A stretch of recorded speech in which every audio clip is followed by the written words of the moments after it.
All right, good afternoon, and thank you for joining us today on our panel for International Shipping and Logistics. I am Melissa Love Gillum, co-president of the UVA Club of Tidewater, with our other co-president, Melvina Queen, who is also on the call.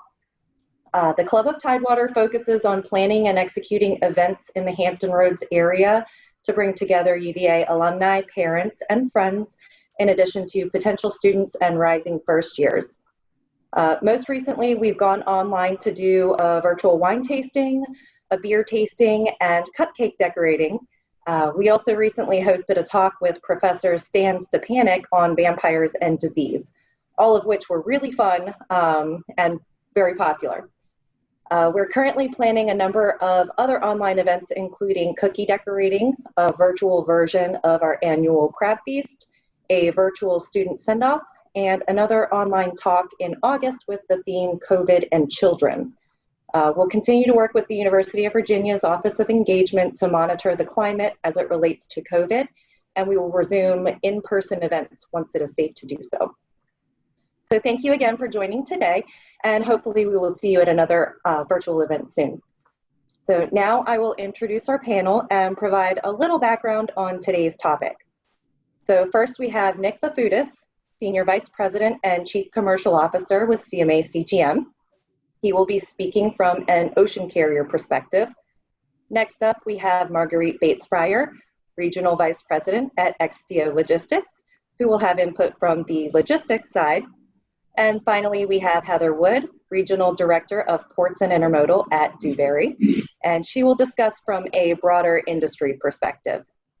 So I'm really excited that we could get these industry leaders together amidst busy schedules in order to share their knowledge on how COVID has impacted supply chains. So a really big thank you to you all for your time today. Now, very briefly, I'll give a quick summary of what we mean when we say international shipping and logistics. So we're talking about products and materials that are shipped from the US as exports and also into the US as imports. So many of you have likely seen those huge Mack trucks with containers attached to them. And those containers have to find a way from container depots to warehouses and back to ports in order to be exported out of the US.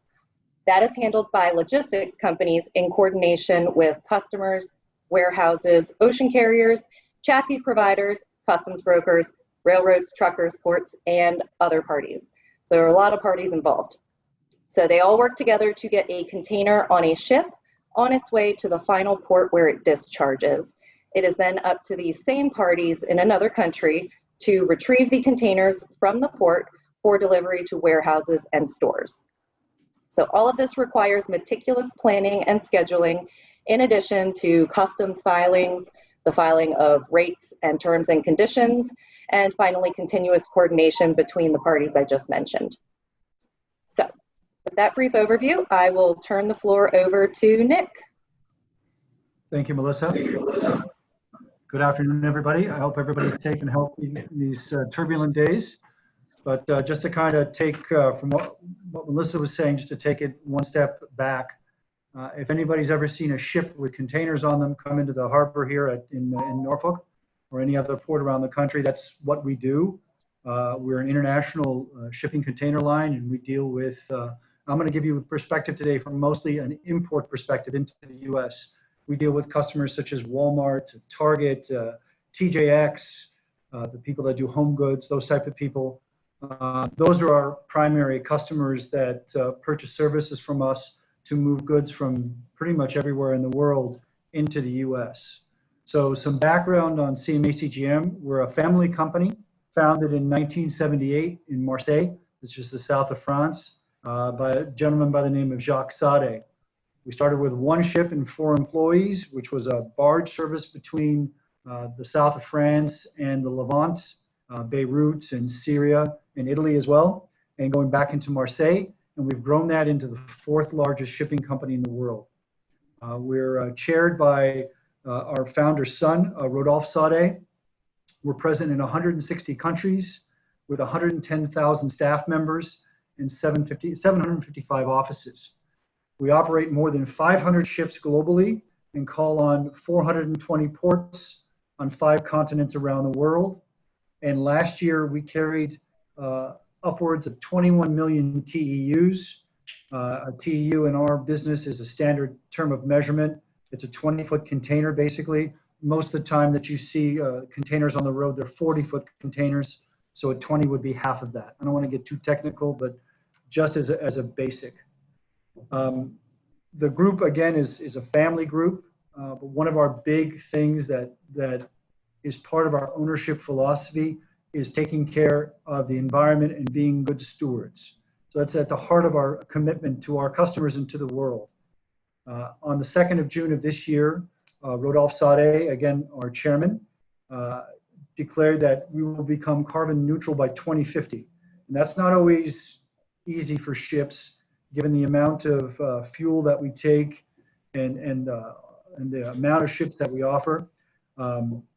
But we're doing many different things to start to cut our overall carbon footprint across the world. We're the first major shipping carrier to run ships on pure LNG. Nobody does that around the world. It's going to be launched this summer between Asia and Europe. That's the CMA CGM Jacques Sade, and she's a 23,000 TEU ship. No one else in the world has done a ship over 1,200 TEUs, so it tells you about the scale that we're venturing above what the standard is. We've also reduced CO2 emissions by 50% since we started counting in 2015, and again, we'll have another 30% by 2025. So the environment, again, is at the core of what we do every day. From the environment, just about our core business, the container shipping business is still the engine of the world economy. We're not a very well-known business, but we drive the world. So anytime you're talking about goods moving in between ports around the world, airlines are great, but the vast majority of what moves around the world moves in ocean containers. We're essentially the indicator of the economy. When an economy is down or up, when you look 2 months behind, you'll see what happens with that economy as far as the ships being full or not full. You see a lot these days on China and the US decoupling of China. We're still very heavily reliant on China as a business, although places like Vietnam, India, and even these days East Africa are becoming much more prevalent part of the overall supply chain. So while you hear a lot about US companies pulling out of China, pulling their supply chains out of China, that's going to take a long time, although it's underway. We're still very heavily reliant on China these days. So just a quick rundown on COVID and the impact that it's had thus far. At the beginning of 2020, we have what we call our Lunar New Year period. So in the Chinese calendar, the Lunar New Year is at the start of the year after the Western New Year. And usually we're very busy up until the Lunar New Year, until factories shut down and people go on holiday in China for a couple of weeks. This year we had a very small rush, but because of COVID, China essentially shut down. And the Lunar New Year was at the end of January this year. So usually China is off for a week. This year they were off until the 3rd week of February. So that drastically impacted what we do as shipping lines. We felt that in February, where our ships were empty and we had to adapt our capacity accordingly. Then after China reopened, we had a rush of cargo because everybody was taking all of the replenishment inventory that they couldn't get to. And then the US shut down in March. So I think we all remember that 3rd week of March, when the federal government and many state governments declared that retail was going to shut down completely, and that drastically impacted the economy. Of course, drastically impacted us as ocean carriers, because when our customers aren't shipping, much retail shut down totally during that time. We had to adjust our capacity and make sure that we could meet the demands of shippers at the time, which wasn't much, but also make sure that we remained a viable business entity. Now that changed when the business reopened in May. When retail reopened, all the stores came back, restaurants came back.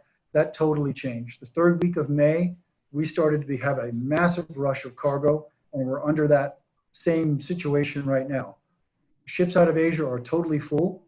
And as you recall, when I mentioned that we adapted our capacity, we replaced all capacity that we would have adapted and more, and we still don't have enough to meet the needs of retailers that are importing today to the US.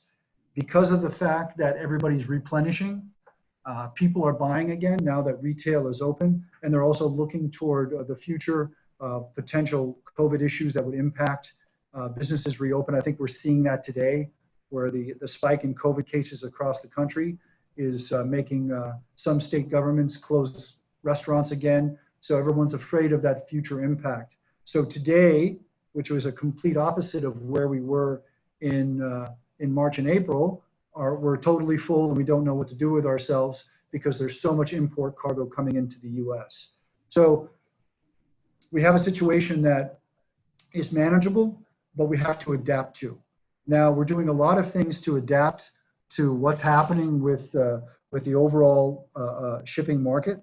And what we're doing is that we've adapted a lot of new services to help do that. So firstly, what we've done is we have rolled out kits to shippers that allow them to stay viable during the crisis. So for example, we operated places around the world where we would hold cargo, hold containers for customers that didn't want to import them into the US because they couldn't accept them because no one was working in their warehouses. So we would hold them in places like Singapore or Korea or Jamaica, where customers would have faster access, but didn't have to hold them in their warehouses in the US, where the containers would just be sitting around. We introduced a lot of digital tools where customers could order services online that they wouldn't normally have access to, specialized services, customs clearance, all the different things that customers need during these types, we offered digitally versus offering manually, which means that you had to pick up the phone. We offered priority services, meaning that if customers needed to get things into the US faster than normal, we allowed them to do that by virtue of having faster ships, expediting cargo through ports that are normally congested. So we did a lot of additional things for customers that allowed them to get to their cargo faster. We offered networking and intermediation services, meaning that we hooked up shippers with buyers in markets where they normally couldn't do that in the past. We operated financing for customers. We operated cargo guarantees, which is essentially cargo insurance. Those are things not just for regular cargo, but for items like pharmaceuticals, security on containers. And we also got engaged with charity work. So for example, we donated 200,000 masks to the city of Los Angeles for their first responders. So they have additional resources, not having to go to the market to procure. We donated containers to people in Michigan after the floods that they had this spring. That wasn't directly COVID related, but they didn't have places to go to store their goods after the floods, and we donated a group of containers so they could work with that. So a lot of things that we were engaged with, from being innovative in our space, but also helping people along during these trying times. So from today to look toward the future, we're doing a lot of things to set ourselves up for the future. So for example, we're offering more end-to-end solutions using our sister company, SIVA, who's a logistics integrator globally. We're promoting the regionalization of trades. Most recently, we bought 2 carriers that do regionalization of trades in intra-Europe and intra-Latin America, because we see the world as regionalizing, and the long-haul trades between the Asia and Europe, or Europe and the US, or Asia and the US, are starting to change as trade relationships change. We're digitalizing. I mentioned digitalizing before, but our business is very old and archaic, unfortunately. And what we're trying to do is digitalize that, bring that into the modern world. I hate to use the term Amazonize, but I think we as in B2C customers are used to the Amazon experience, and customers expect that type of experience from ocean carriers. We're accelerating the industry's energy transition. So we protect the environment, as I mentioned earlier. And we're forming partnerships with other institutions such as MIT for research, R&D, AI, all the different things that go into the world's changing economy. So we're engaged in a lot of different things that are outside the scope of what we normally do, but are very close to the industry and closely tied to the expectations of the future. So very exciting times with COVID, very trying times. We've done a good job at adapting, but there's much more to do. And I think there's much more to go with COVID because we're going to have a very dynamic end of 2020. So that's it from the CMA CGM. Thank you all for listening.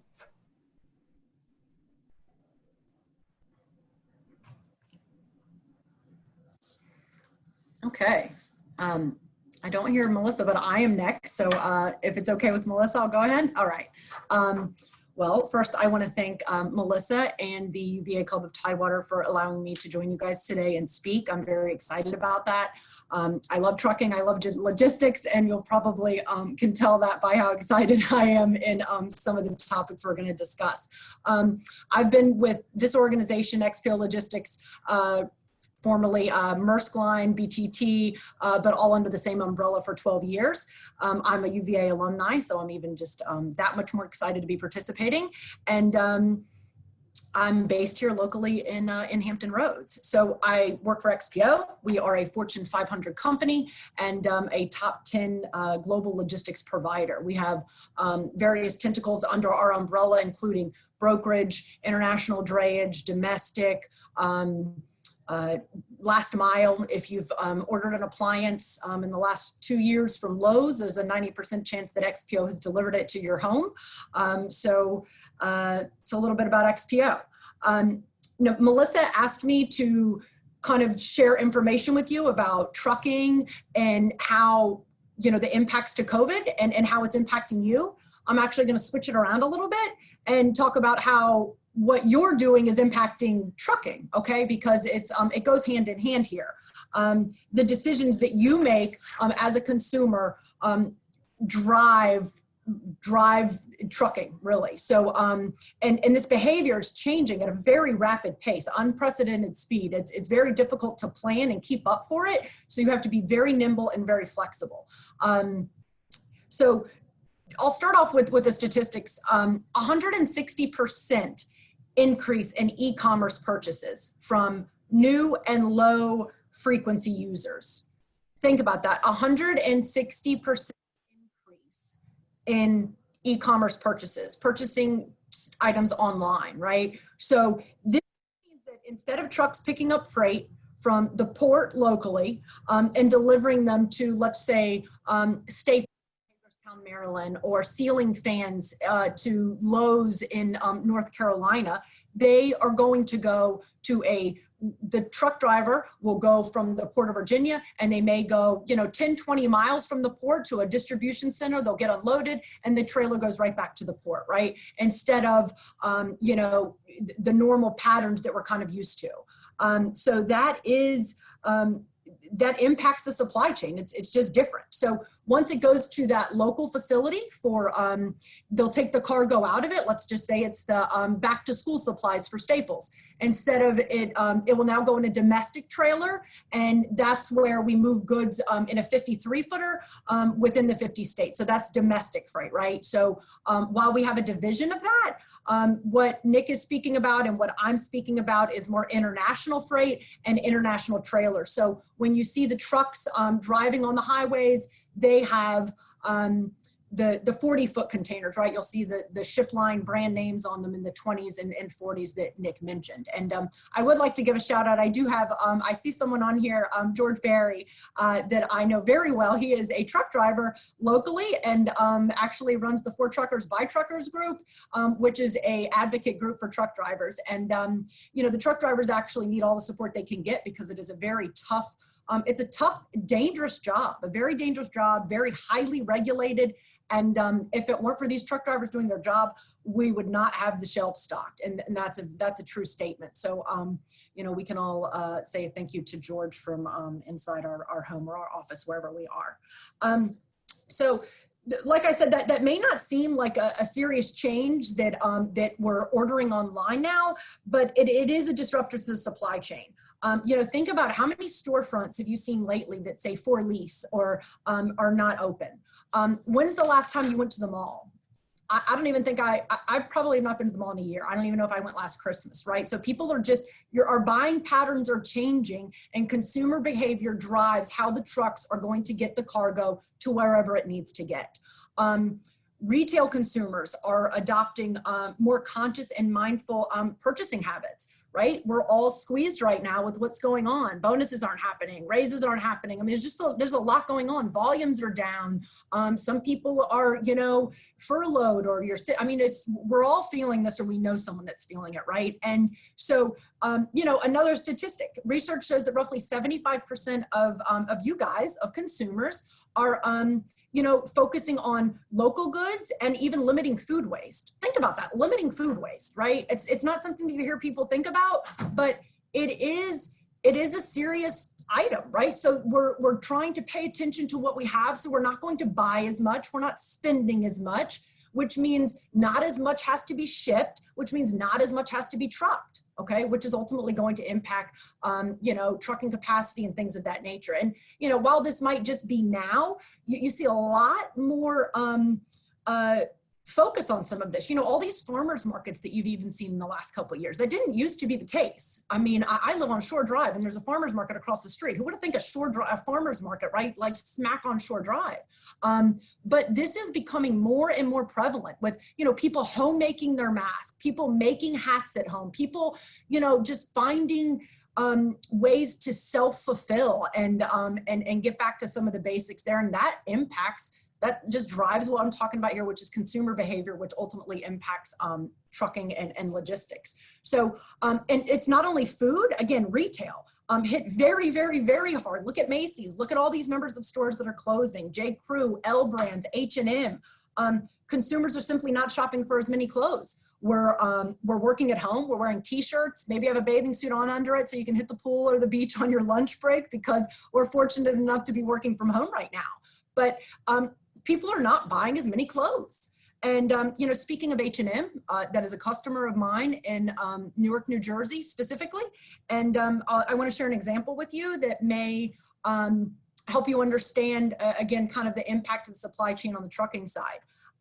When China returned to work, we were all very slow here, and the U.S. was anxiously awaiting this cargo. We're all just sitting, waiting, and finally it started to show up, and we're all very excited. And then our stores start to close, okay? And then here's where the disruption begins, okay? And I loved what Nick said about, you know, the containers for customers in Singapore or in Jamaica. That's brilliant. I'm sure it's a lot cheaper than holding it in New Jersey or LA, okay? Space is an issue. Space is very, very expensive.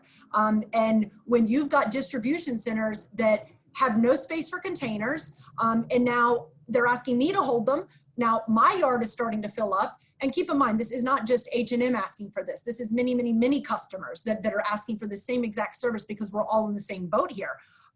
So then you have to find solutions. And that's what, you know, that's what my role is. That's what XPO's role is. And, you know, we all want to look out for our customer base. So that's what we have to do. So you have to get creative.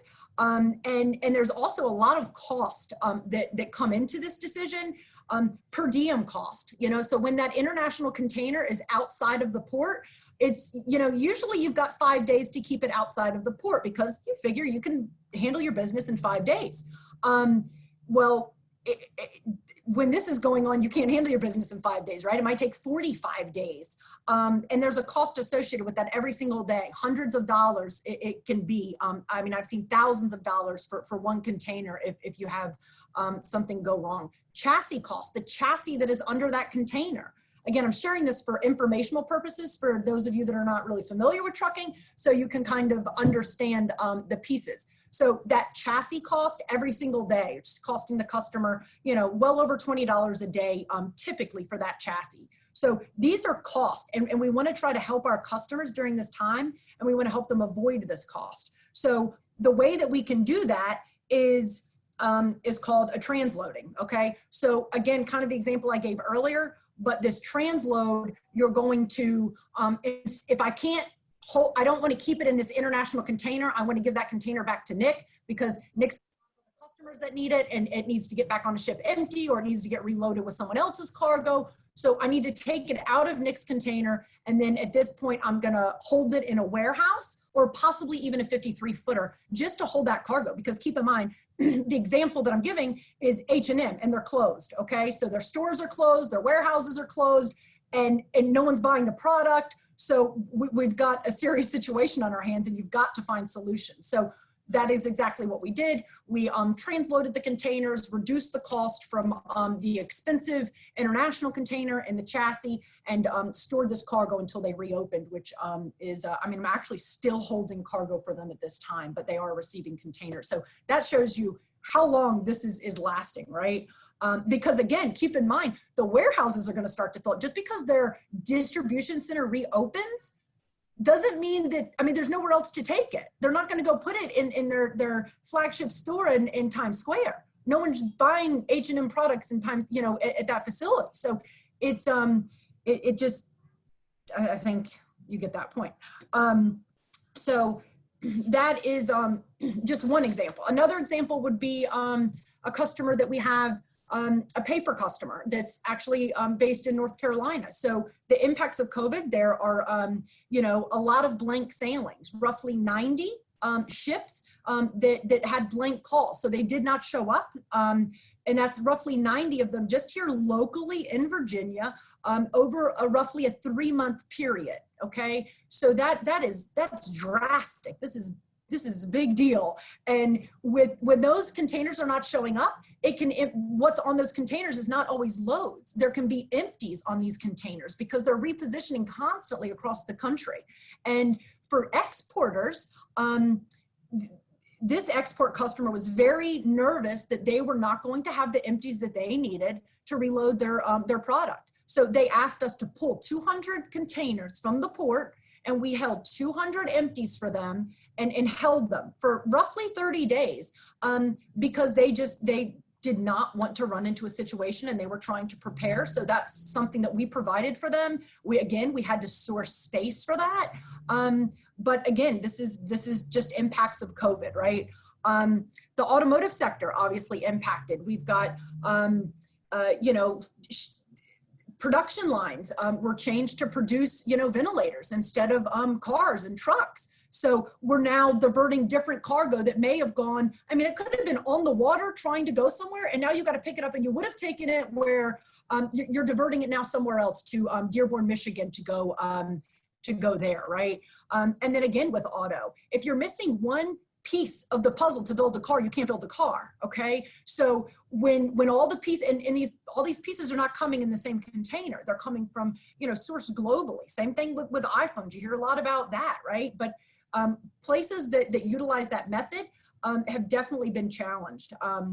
Although it's worth noting that the auto sector has seen an increase in sales for vans, delivery pickups and vans, because, you know, that's where we're seeing a lot of local shuttles and stuff with, you know, just local deliveries to your doorstep. So there is a high demand for those type of vehicles. I completely lost track of time. So Melissa, you'll have to wave at me or something when I'm getting to my time. 5 minutes? Okay, good, I can do that. So the trucking industry is highly visible during COVID because we can be easily directed, okay? Much more than a train or a ship. And while we were deemed essential, it's also worth noting that truck drivers really ran into some challenges here, right? They've got the public restrooms and stops were closed. Quick places to get meals were closed. Parking places are closed. You know, the Port of Virginia here locally did go out of its way to make some changes for COVID, because there are, you know, believe it or not, truck drivers, when they go to the port, they've got biometrics, they've got scans, they've got all this stuff going on. And, you know, these are just not things we're used to. And this is during the time also that we thought, you know, that touching surfaces and stuff was a high concern. So, you know, again, you go somewhere, you got a pin, people have to sign it. These are a lot of challenges people don't think about just for truck drivers specifically. So we're also asking them to divert their routes. You know, you send them out the door and you say, hey, go take this container to an appliance customer in North Carolina. Now you're on your way to the appliance customer, and oh, now they had an employee test positive for COVID, so now they won't take it. Now you got to come back, right? There's all sorts of changes like that. We've got another example I'll share with you about Toyota. We had a plant, believe it or not, the Port of Virginia here, when cargo comes into Virginia, a lot of it is railed out. Rail is a huge piece of the business here. And Columbus, Ohio is somewhere that a lot of the containers that come on Nick ship to Virginia, they're going to ultimately wind up being railed to Ohio.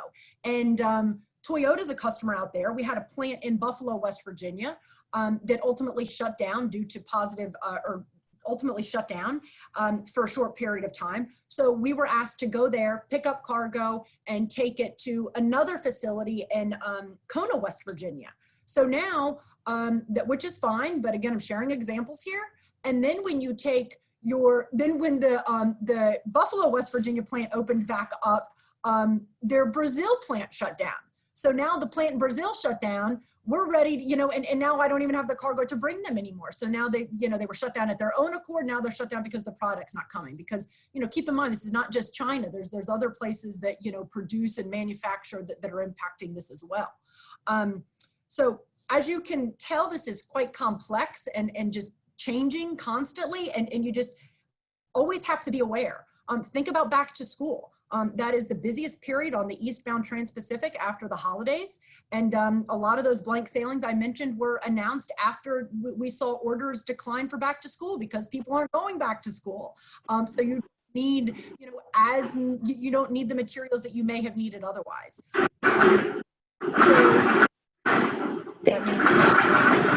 Okay, thanks so much, Marguerite. Perfect. Thank you. Yes. Now, next up is Heather.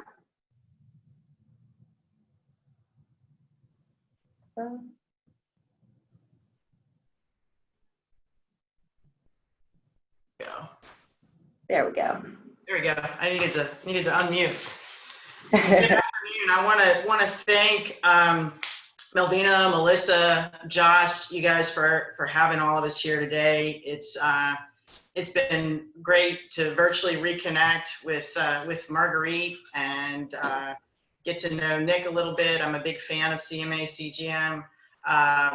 And George Berry, it's nice to see you. I don't know if you remember me from the grain operator days at the Port of Virginia, but it's great to see you online as well. And I want to give a shout out to my neighbor, Aiden McClellan, who I think is on, as well as one of my former colleagues, Mason Leon. So it's nice to be connected back with all you folks through this vehicle.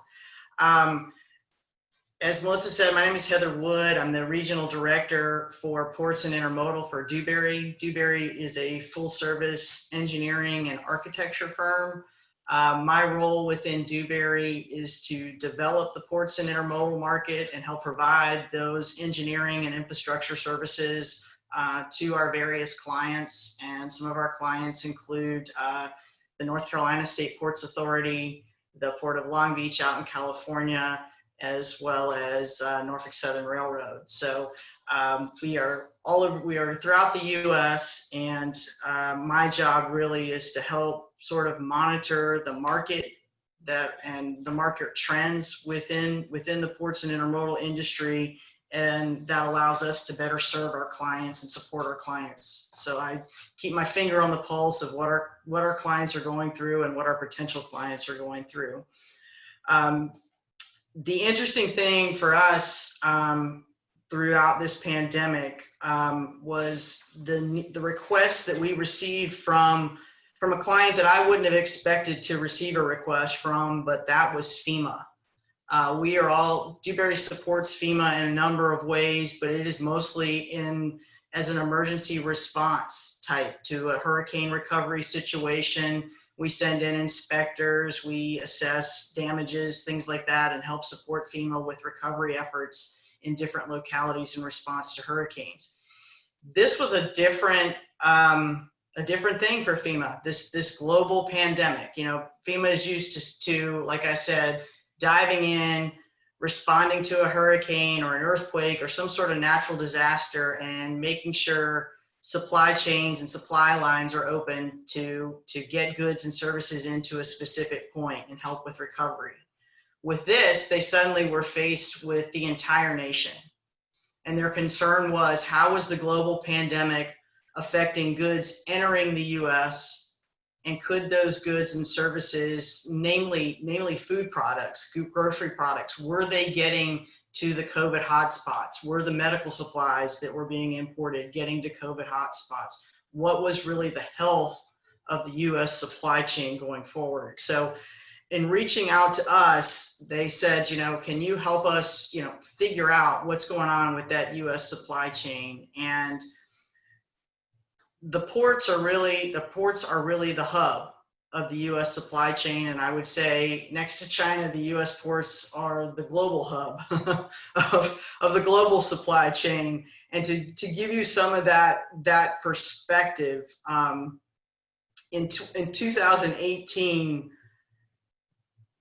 about 28.5 million containers of cargo moved through US ports. And 5 port complexes in the US handled 74% of that cargo.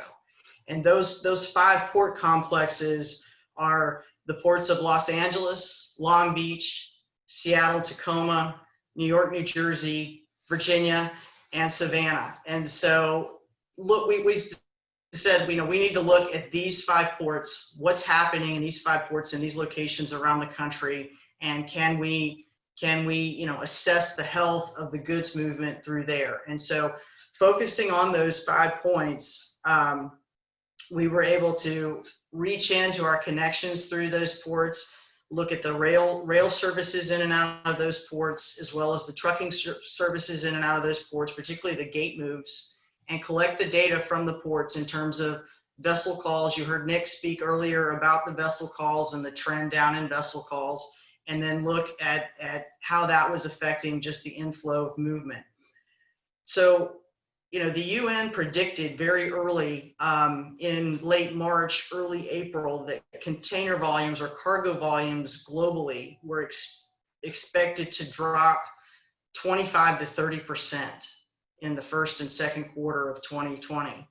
And this has been compared to the 2009 recession levels. But unlike the 2009 recession, which the downturn kind of created a U and things stayed at a U, this downturn has been a very sharp V. And you have heard Marguerite and Nick talk about the need to be nimble. And what we saw within the industry was that the port industry and its partners, the trucking, the rail, and the ocean carriers were very nimble and adjusted as rapidly as they could to that. Now you're probably asking, Nick touched on this a little bit, what was the reason for that sharp decline, and is it expected to come back up?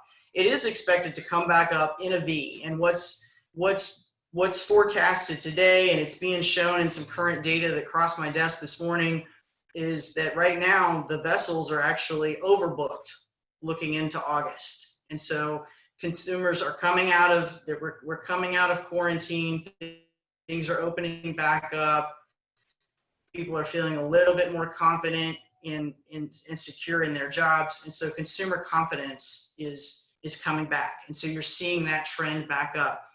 But I think what's the concern I think most of all within in the port industry and in the maritime industry has the pandemic masked some aspects of the global downturn. Nick talked a little bit about, you saw a downturn in cargo with the beginning of the Chinese New Year and the vacation and the time that the Chinese factories were closed. But what also came into effect in January were the US trade policies with China. And those kicked in. And then immediately after that, you had the pandemic.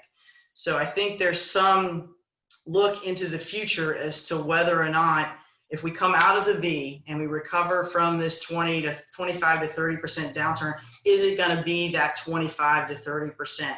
What impact does the changes in US trade policy have globally on cargo and the so it's the tariff impact, so to speak. So it will be interesting to see how that impacts the economy globally as well as in the United States. So consumer confidence will continue to rise, but will it go back to, will purchases and imports go back to where they were pre-pandemic? That's difficult to say right now because we're not sure about these other factors, macro factors that could have impacted that. An interesting thing that we saw, what you saw through April and a little bit into May, obviously was, I mentioned the decline in particularly in imports due to consumer confidence being lower, but you also saw a very steep decline in automotive. People weren't buying cars, but they also, what you saw was a shutdown of the US auto plants. And so you saw with auto and industrial part manufacturing towards the end of March, you saw a 20% fall in US exports of motor vehicles and through the month of April. So there was that aspect of it that most people don't think about. To try to balance some of that, and that certainly played an impact on some major ports like Baltimore, Savannah, even the West Coast ports in LA Long Beach, was that automobile sector that was hit quite considerably. Interestingly enough, what you saw as China and parts of Europe started to come out of the COVID pandemic a little bit and open up a little faster, you saw an increase in US exports of agricultural products. And so those ports around the country, like the Port of Wilmington, North Carolina, to our south, they have actually weathered this storm a little bit better than our neighbor to their neighbor to the north at the Port of Virginia. The Port of Virginia is mostly a containerized cargo, 95% containerized cargo. What you saw is they're down about 13% through May over this time last year in 2019. What you're seeing in North Carolina is they're actually up about 5%, and they're attributing that to this increase in agricultural exports and the demand for fresh food, cargo, and the growth in refrigerated container cargo. So just to give you a little bit, there was a 61% increase in US vegetable exports and a 31% increase in US fruit exports moving through the ports of Seattle and Tacoma for the first 4 months of 2020 out to Asia. So that food export has helped some ports balance and weather the storm as far as the pandemic.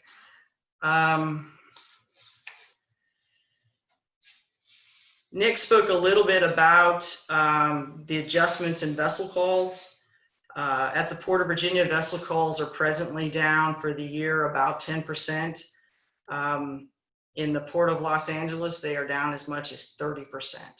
Some of this is the adjustments that the ship lines have made in response to the global downturn in the pandemic. They have accelerated the move to start filling their larger container ships. They are practicing that storage in transit that Nick mentioned about, and trying to support a lot of their clients and holding those lag times. Lower fuel prices are also making it more cost effective for these vessels to sail around the Cape of Good Hope or sail around the Strait of Magellan, as opposed to using some of the more direct routes on the canals. So they're taking a longer distance, saving those fees going through the canals, taking the longer distance around, and allowing a little bit more lag time for their customer shipments.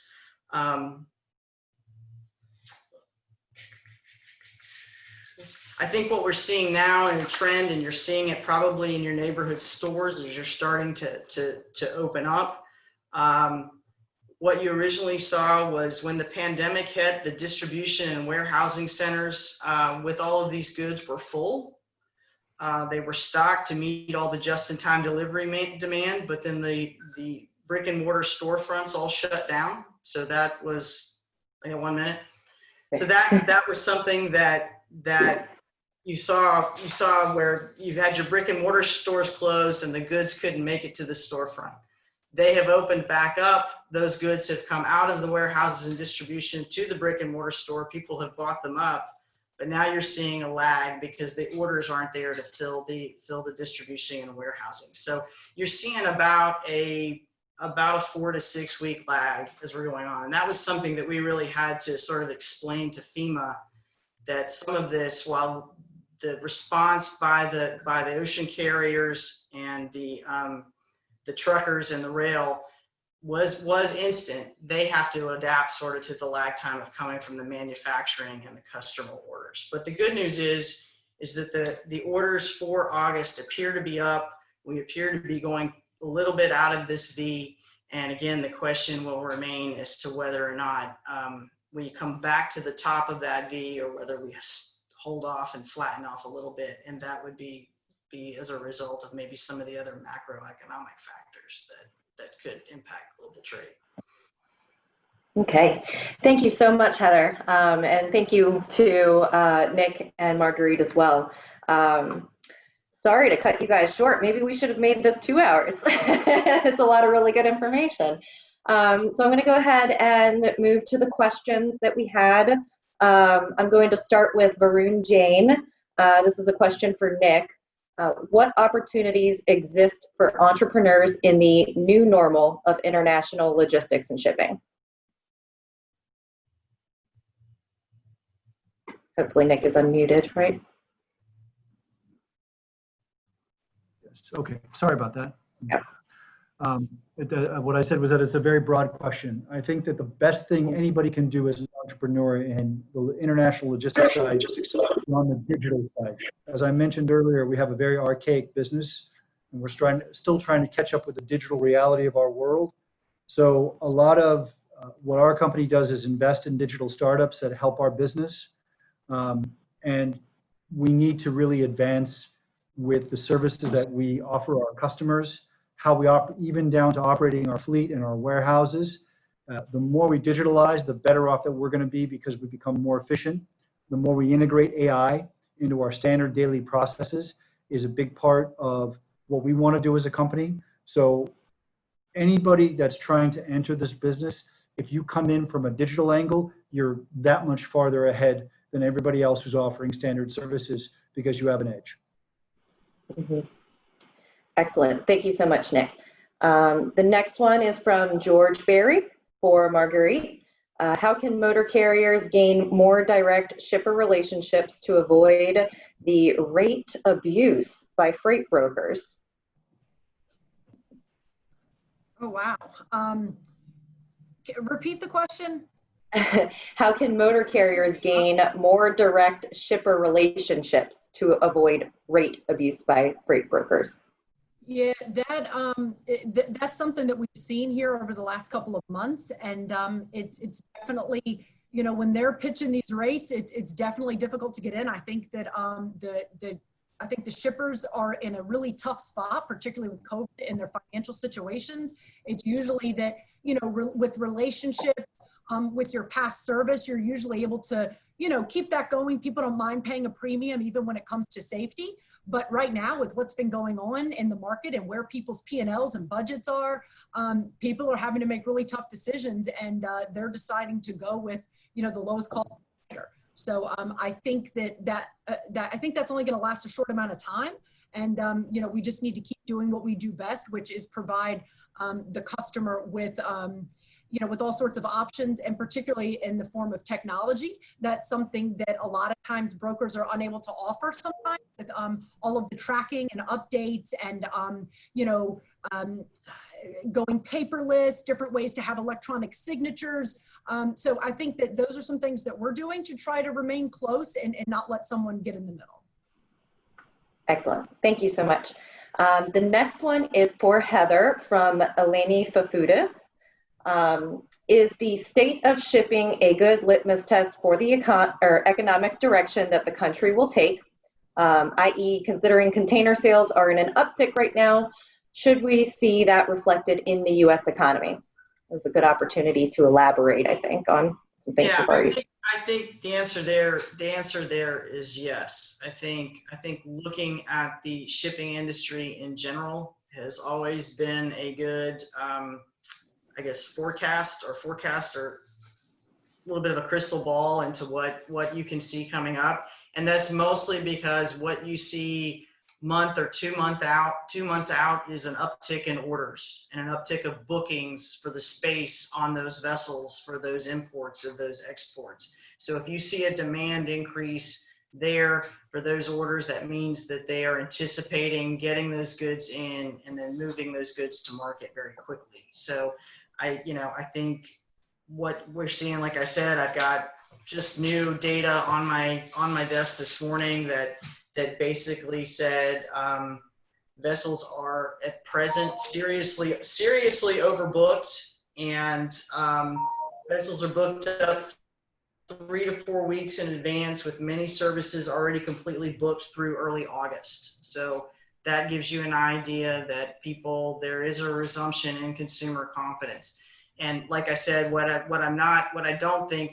know that we'll actually go back to the top of that V. I think there are some other economic factors like the U.S. trade policy that may keep us from getting all the way to that point at this point. But I think you will definitely see us come out of that as long as consumer spending is up. There is some worry with, and Nick mentioned this earlier, with the stepping back maybe into phases by some of the states and larger states within the U.S., high population states within the U.S., that people may retreat back a little bit with their consumer confidence, and that might pull that back a little bit. But the shipping is definitely, it's a good sign that those orders are booked. Mm-hmm. Excellent. Thank you so much. The next one is for Nick again from George Berry. What is CMA CGM doing to provide relief from demurrage and per diem charges that are harming revenue to motor carriers? That's always a question. What we did, George, was in March and April, when the epidemic first hit and when everybody shut down and didn't have warehouse space, we essentially granted free time for an extra 2 weeks, and that allowed people to keep boxes on detention, to keep boxes out for that 2 weeks and not be charged. We have simplified our tariff rules to make sure that it is easier for the people that are due to demurrage to pay less. We try to create a lot more flexibility with waiving charges as well, where we can make sure that you can get containers back to us. So we've tried to do a lot of little things to assist. I know that's not always a perfect solution, but we've taken a lot of steps to make the situation easier on everybody, because this is entirely out of our control, and we're all trying to navigate through very difficult times. Okay. And then, Nick, it looks like you have another question that just came in. To what extent is IMO 2020 disrupting shipping, and are oil tankers storing excess inventories still causing traffic in international seaways? The IMO was an issue with us at the beginning of the year when the price of fuel was, and just for everybody's sake, we do it in terms of metric tons. So when the price of fuel was above $600 a metric ton, and after COVID and the demand plummeted, our price per ton was under $300. So we had our price per ton of fuel was under half of what we were paying after the crisis hit. So the impact was initially very large because it was a huge cost of the business and it wasn't fully recoverable. Now that's not so much, and rates have adjusted to that new normal. As far as oil tankers concerned, I'm sorry, that's a question I can't answer, because that was mostly for crude. But keep in mind that the fuel that we use is from a refinery, so it's all refined fuel. So as the demand has gone up over the last 8 weeks, those fuel inventories have gone down. So I've seen a lot of articles about tankers, and that the need for tankers was decreasing, but I'm honestly not an expert on that. So it's difficult for me to answer outside of that. Okay, excellent. So the last question we're going to take is how quickly can the supply chain adjust to consumer changes? That one is for Lori, or from Lori, and any one of you are probably experts and could take this one. So have at it. I just talked. I'll let the Yeah, Marguerite. Marguerite, I'm happy to answer, but So the question was, how fast can we change for consumer demand, and for, that was the question? Adjust the supply chain. Mm-hmm. Yep. Believe it or not, quite quickly. One wouldn't think that, but I mean, that's what we do. We're in logistics. We're constantly putting pieces together to the puzzle. I mean, all day it's sometimes freight's coming into a different port, or the vessel calls somewhere else, or, you know, the customer didn't have enough product and it missed the ship in Norfolk. And now all of a sudden you've got to, you know, truck it to the next destination to Newark to catch the same ship. So we change pretty quickly, and that's in all modes, in particular with XPO, since we have multiple you know, business units. We can do that, I think, even quicker. Again, with the transloading, with putting it into domestic container, with putting it on the rail, with you know, this industry is particularly the trucking is something that's very nimble. It's day to day. I mean, even though you see the freight coming on the water for 30 days, there's all sorts of vessel delays. Things change, things show up, you know, then you're waiting, then it's on a customs hold, and then the customer needs it quickly. So I would say that the trucking community overall is well prepared to change quickly. And those that are advanced in technology are definitely going to have an advantage. Awesome. Thank you so much. And we'll close it there. We are at our 1 p.m. End. Thank you so much, Heather, Marguerite, and Nick. We really appreciate the time you took to prepare and to just be on this call with us. So sincerest thanks to you. And thank you so much to everybody who joined today. We really appreciate it.